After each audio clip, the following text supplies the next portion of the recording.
అమ్మా భవానీ లోకాల నేలే ఓంకార రూపమమ్మా, తల్లి నీ మహిమల్ని చూపవమ్మా.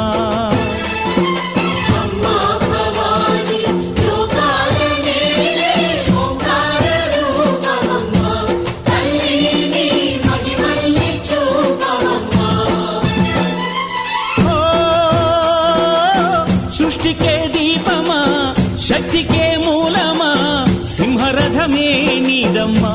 అమ్మ దుర్గమ్మ భక్తులను దీవించుమా.